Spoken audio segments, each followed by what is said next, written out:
أعوذ بالله من الشيطان الرجيم. بسم الله الرحمن الرحيم.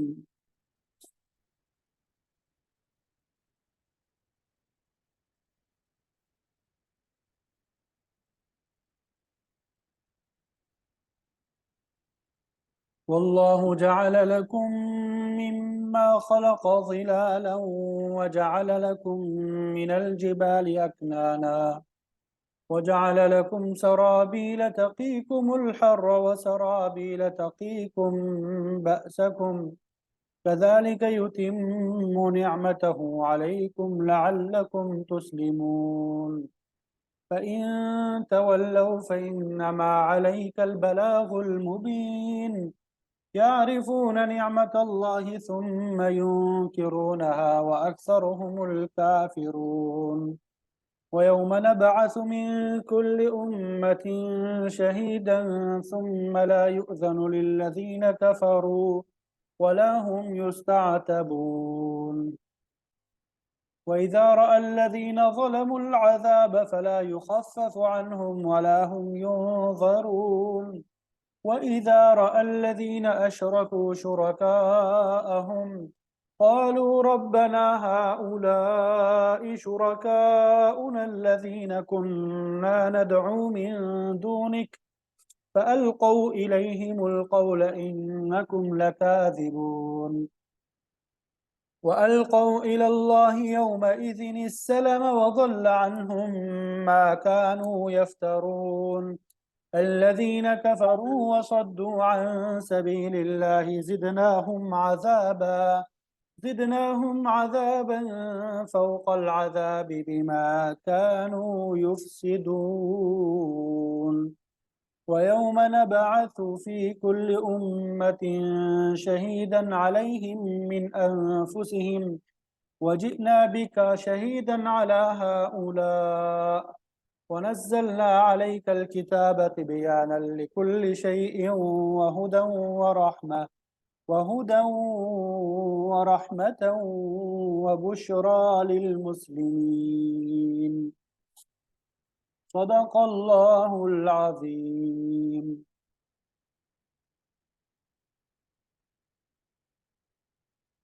الحمدللہ ابھی آپ کے سامنے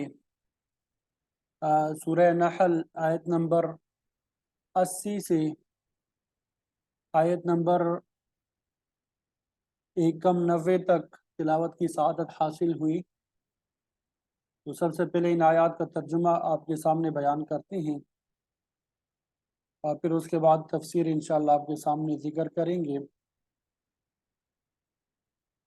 واللہ جعل لکم مما خلق ظلالا، اور اللہ ہی ہے جعل لکم کہ بنائے اس نے تمہارے لیے مما اس میں سے خلق جو اس نے پیدا کیا ظلالا سائے وجعل لکم اور بنائی اس نے تمہارے لیے من الجبال پہاڑوں سے اکنانا چھپنے کی جگہ.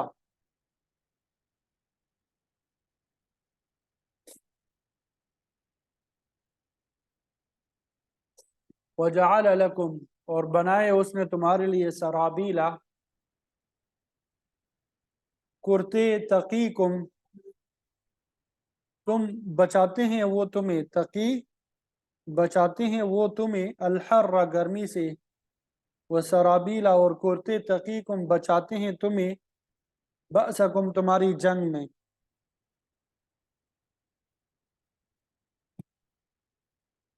کذالک اسی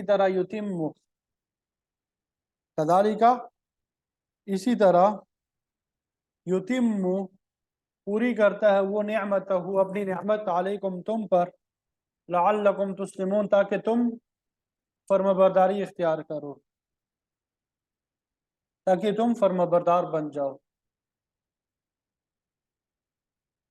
کیونکہ اللہ تعالیٰ نے تمہارے لیے اپنی پیدا کی ہوئی چیزوں کے سائے بنائے، تمہارے لیے پہاڑوں میں چھپنے کی جگہ بنائی، تمہارے لیے کرتے بنائے جو تمہیں گرمی سے بچاتے ہیں اور وہ کرتے جو میدان جنگ میں تمہیں بچاتے ہیں. اسی طرح